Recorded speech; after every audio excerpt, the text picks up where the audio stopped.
Welcome everyone to Vetsquared Innovet podcasts, one of a series, and we really like to focus and bring you veterinary influencers from around the world in three main areas. The first is self and business leadership. The second is basic veterinary business, and the third is emotional fitness. Welcome to Professor Jason Spendelow. I came across Jason through the previous podcast which we did with Dr. Mark Johnson from Vet Lexicon. And I see from the context, Jason, that you're also in touch with Alan Robinson from Vet Dynamics. He has absolutely. Yeah, no, I know Alan. Well, yeah. So, Jason, it fascinates me how certainly within the veterinary profession, when I read your LinkedIn profile, you're a coaching and clinical psychologist working with professionals at all levels, resolving workplace performance and well-being issues. What fascinated me was your very close relationship you are Professor of Clinical Psychology and Professional Practice at Keele University and Harper University. And I guess my first question is, how come there's a full-time clinical psychologist employed by a veterinary school? How did we ever get to this point?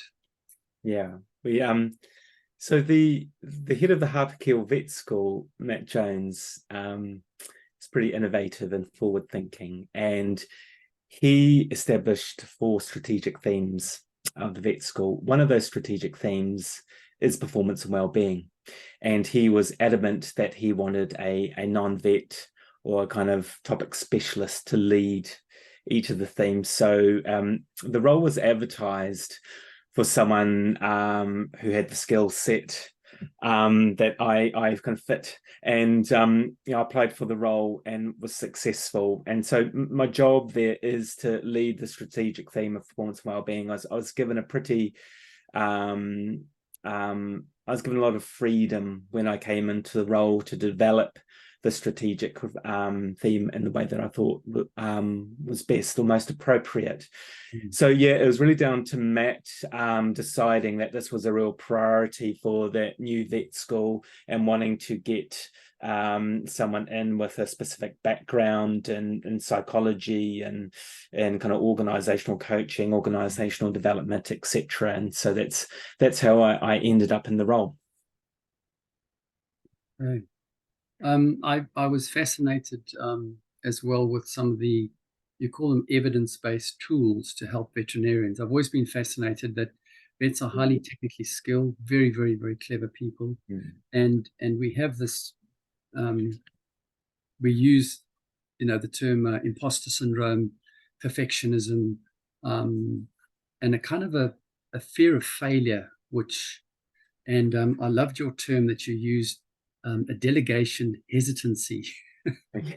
And I remember being a young veterinarian and wanting to do it all myself, and gradually learning that it is a team sport, but that perfectionism piece and learning to let go is very interesting. Yeah. So I think I've worked with professionals in various industries, and it's important to think about your kind of industry, your topic specialist kind of skills and knowledge, and dovetailing that or integrating that with a wider range of kind of professional skills that are about supporting your effectiveness or your performance and your ability to keep yourself psychologically healthy in your job, because many people have demanding, stressful jobs, right? And vets and other vet professionals are no exception to that. So it seems, at least from my experience in the UK and with colleagues in the US and undoubtedly, sure, in Australia, New Zealand, other kind of countries, there's this kind of growing awareness or focus put on the development of the non-clinical professional skills, and thinking about what to prioritize, how we introduce those skills, and how we give people, professionals, an opportunity to take those abilities, those skills on, and then consolidate and develop them. And so that's really at the heart of what I do, not only in at the vet school, but also in my work with professionals in other industries, anything from banking and financial services to kind of technology companies, these psychological skills, or helping people develop psychological thinking and the related skills, is it can be a huge help for people and their ability not only to perform well, but also to look after themselves and have some longevity in the profession that they choose to work in.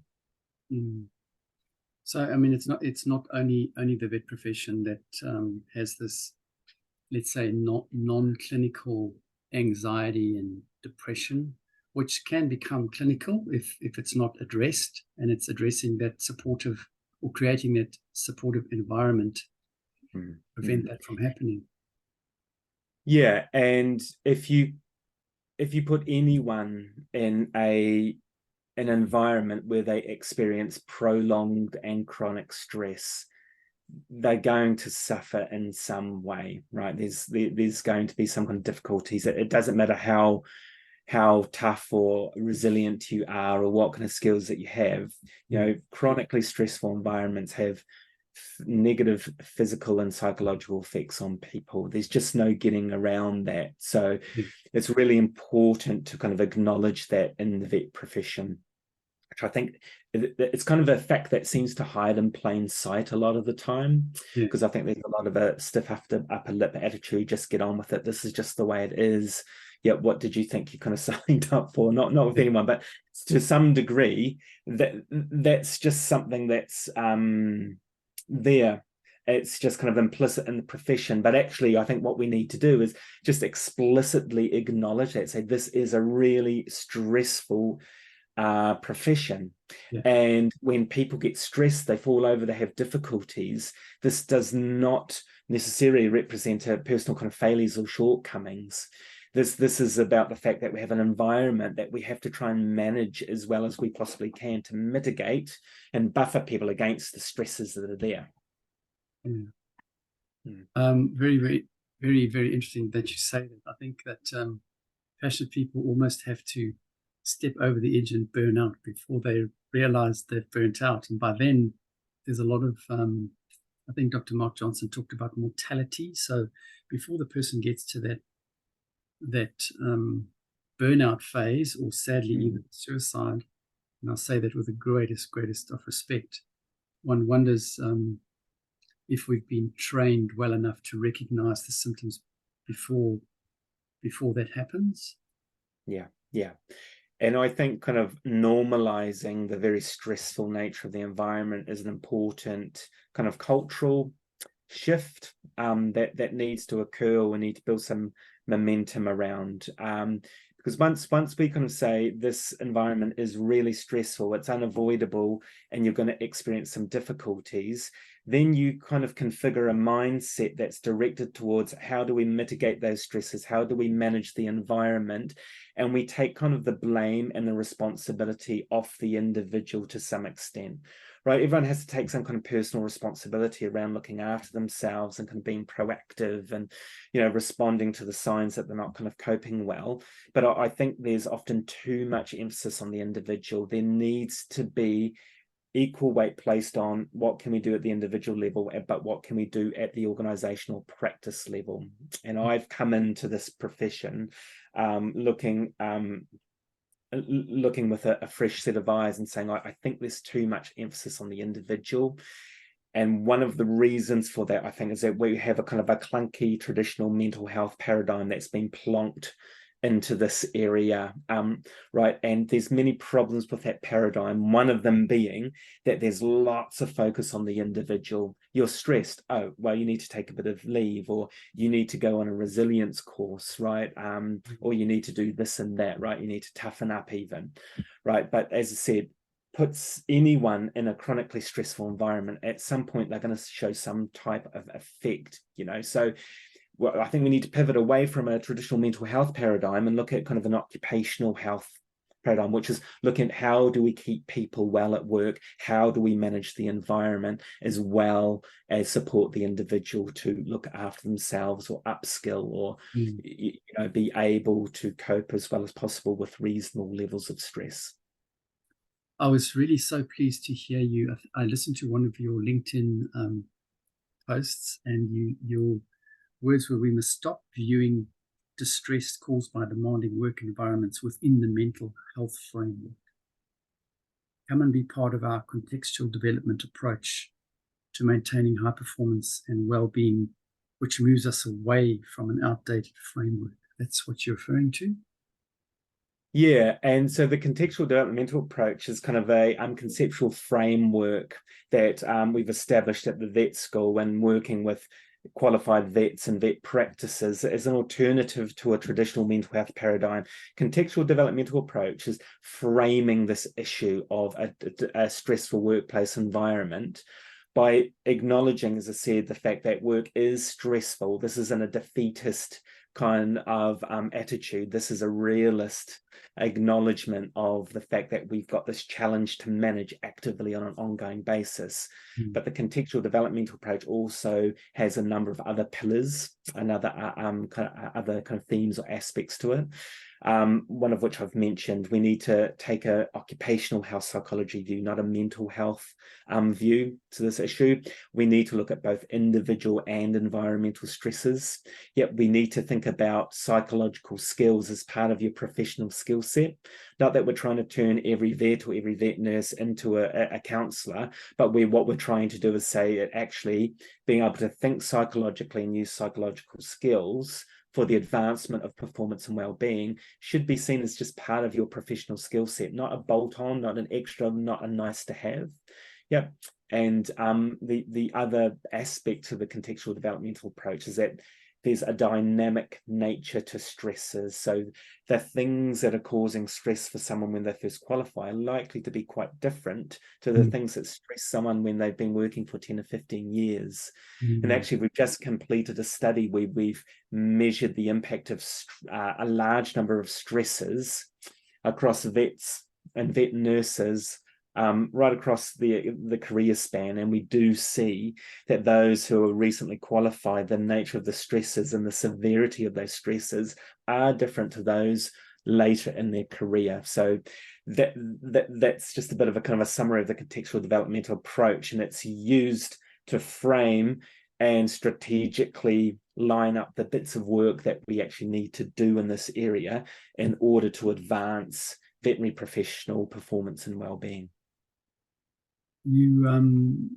I noticed on the website you referred to a performance and well-being toolkit, and I thought, now what sits in that toolkit?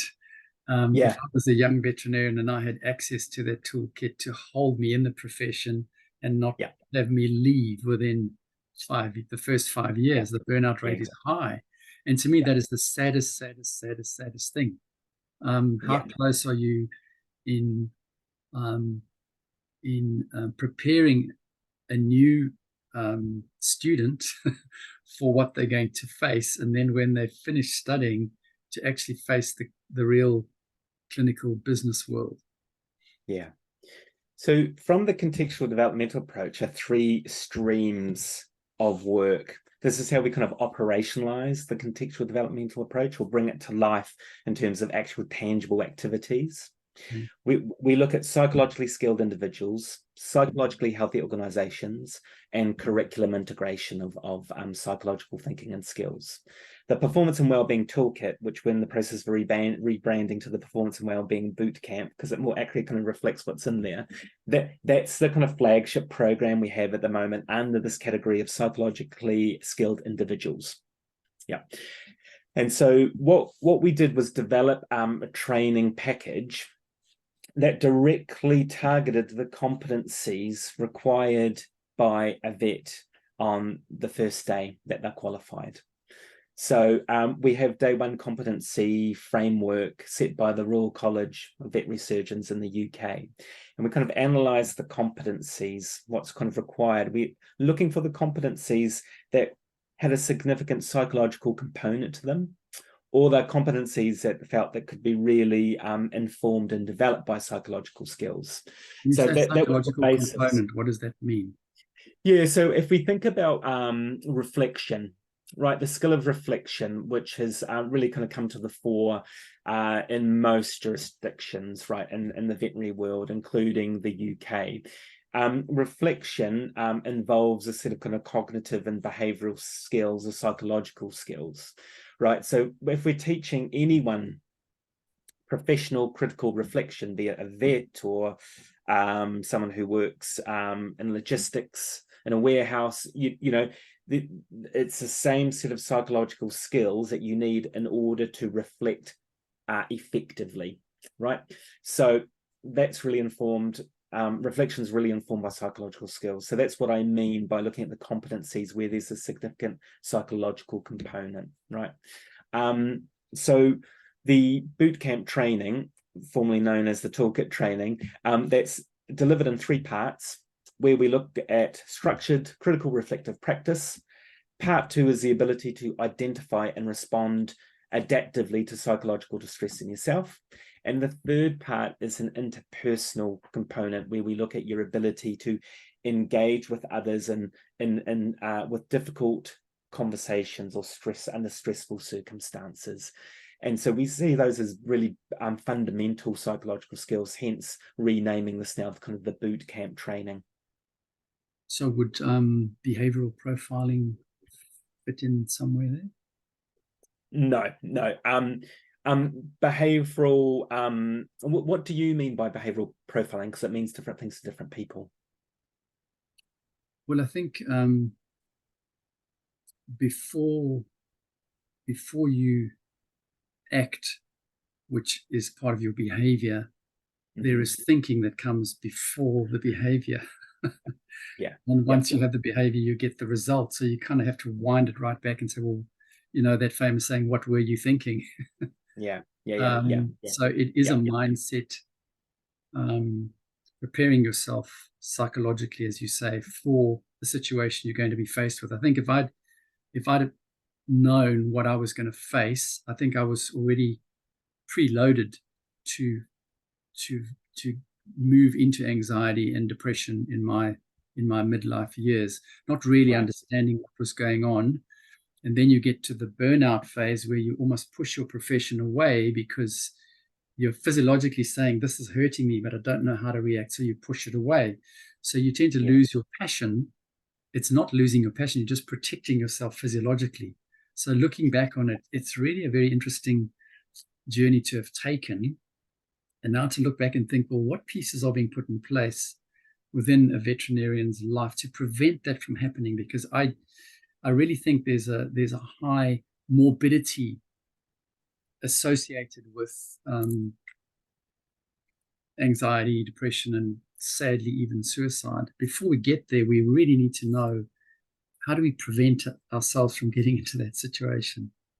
Yeah, and this is the idea of the boot camp training, developing psychologically skilled individuals right from the start of the training experience.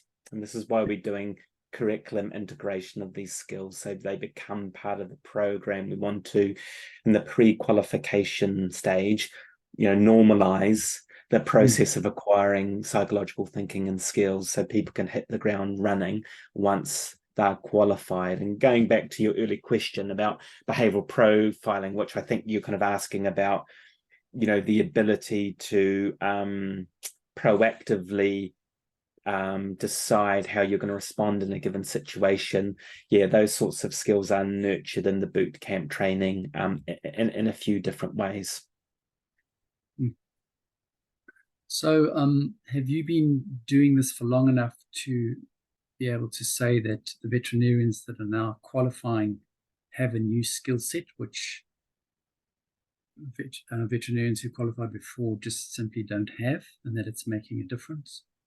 Yeah, no, we're not there yet, because we're only at the Harper and Keele Vet School, because it's a new school. We're only up to kind of year 3 of the 5-year training program, so we don't have our first cohort of graduates yet.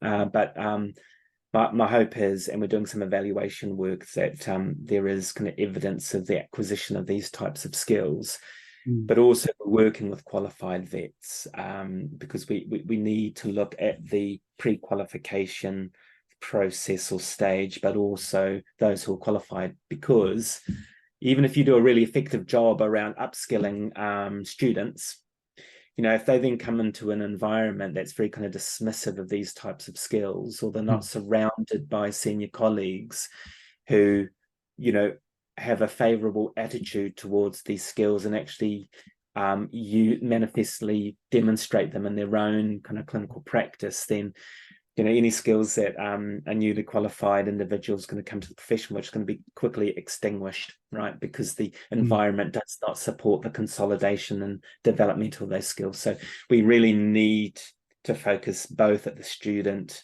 and the student group, as well as the group of qualified professionals. I am in my limited recent reading on the subject of creating psychologically safe environments from Amy Edmondson's Fearless Organizations, Psychological Safety. It's a term which veterinary business owners really need to understand to create the right environment that new graduates will survive in, literally. Yeah.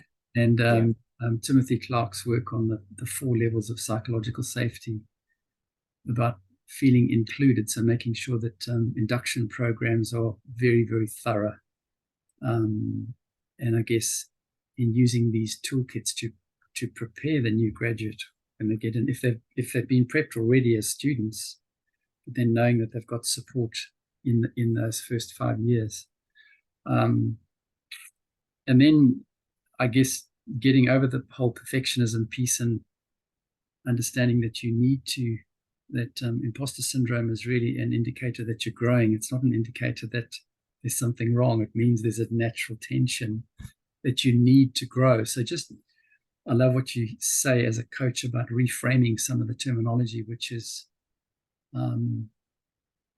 there's some very, very, very successful veterinary practitioners, some very, very successful businesses. Why are we not focusing on that rather than framing this as mental illness? Yeah, and that's not to say that there are not people in any profession who have to manage a diagnosable mental health condition, right? So we're not kind of saying no one at work has a mental health condition, but what we're talking about is the stress and the pressure that's created by a given working environment. And if we then say, well, you're stressed because you've got a mental health problem, that's kind of missing the point. It's missing the sources of the distress. But in terms of your kind of question about the reframing of the language, these terms like perfectionism and imposterism, I think they reflect underlying kind of personality kind of types or traits,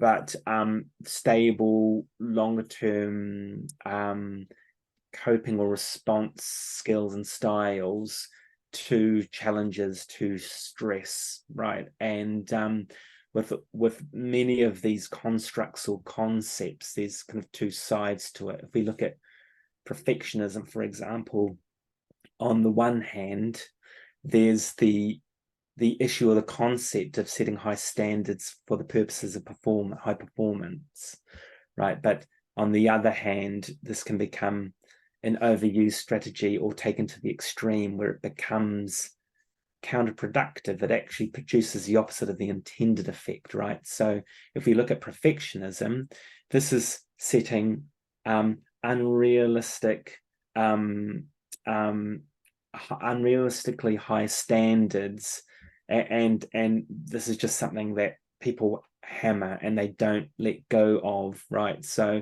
it's a pervasive kind of issue. There's no backing off from that perfectionism. I must be perfect all the time without exception, and that you can see how that gets people into trouble. But the prospect of dialing back on that is so threatening to people that they're very reluctant to change their ways, even when they can see the negative impact of that. But if you can pivot to a concept like excellence rather than perfectionism, this allows for there's some room for the concept of very good performance, and not personalizing failures so much, because the person with perfectionism, when they inevitably don't reach their unrealistically unrelenting high standards, they will say, well, that's because I've failed, I've done something wrong here, right? But with excellence, we kind of separate that out from the individual a little bit. So yeah, with many of these concepts, what I'm trying to do in my work with people is trying to recognize at what point has it become counterproductive, has it gone to the extreme, or is it an overused strategy, and what's our alternative that's psychologically more beneficial and from a performance perspective more beneficial. A professional coach once said to me that perfectionism is a low standard. And it really hit me between the eyes. And I think what you say, it's not perfectionism, it's trying to lead or achieve the highest level of excellence. And that perfectionism can actually be a very advanced procrastination strategy. So when you push someone against a boundary, it's their perceived boundary. And if they think they're going to fail, they perceive that as imperfection. Whereas the growth happens in the failure. And it's that real fine line. And I guess depending on the discipline that you're in, if you're a neurosurgeon, you've got to be very, very particular. If you're in critical care medicine, some of the drugs you use, you've got to be really careful. So there's a beautiful balance between trying to achieve the best excellence that you can, but it's never always perfect.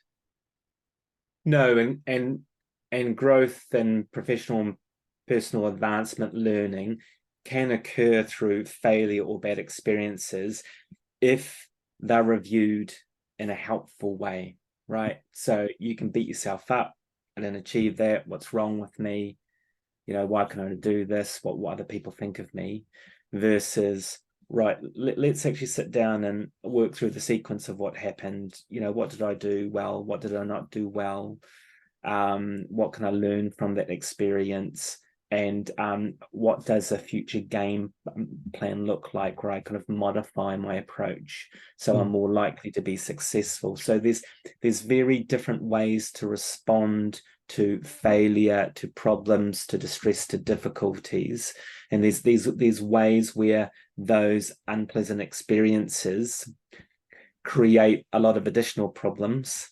And there's ways to treat those experiences where you maximize the learning for the purposes of implementing positive change in the future, right?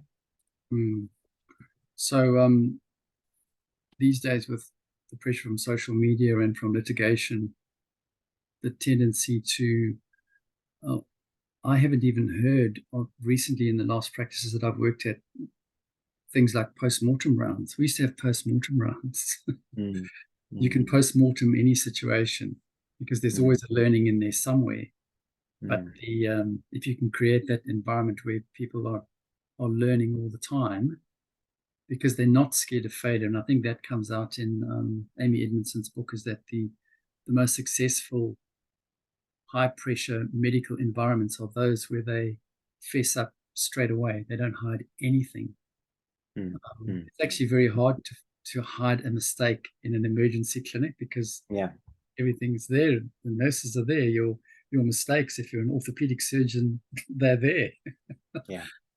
They're on display, whereas in other professions they're not so obvious, or at least they can be kind of considered for a while. So if I'm a rubbish clinical psychologist working one-to-one with people, unless people are making formal complaints about me, if I'm not doing a very good job, it could be a while before that really shows up. But if your work's really on display, so you're a surgeon, people soon know whether you've been successful or not. Your work is literally on display digitally and can be sent to the other side of the world in a flick. Yeah. Jason, thank you very, very much. I really enjoyed this discussion. I'm really looking forward to seeing the first bunch of graduates that come out with this resiliency advantage. I think there was a book called The Resiliency Advantage. What is it? what is the mixture, what is the toolkit that can be added to support veterinarians and shift this focus on away from anxiety and depression. And I'm in no way underplaying the importance of clinical depression and sadly suicide. I'm talking about non-clinical anxiety. In fact, if I could wonder, is a lot of mental illness, it's a kind of defensive reaction to uncertainty.